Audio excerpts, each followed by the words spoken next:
Ayan, magandang umaga. Magte-10:30 na ang ulam namin ngayon. Ginisa lang ito, ginisang sardinas. Nilagyan ko ng talbos ng kamuting baging. Ayan.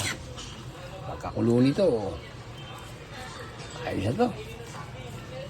Sarap to, lalo na sa kanin lamig. Shout out, Boss Ronald Bamiano. Kamusta ka na dyan sa Tanay? Kinakamusta ka raw ni Badong na taga Norte.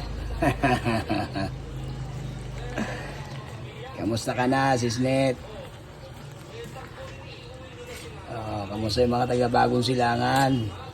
Mga taga Situbet? Ayan. Yan ang aming ulam ngayon. Ayan. Maya-maya. Nakapananghalian na.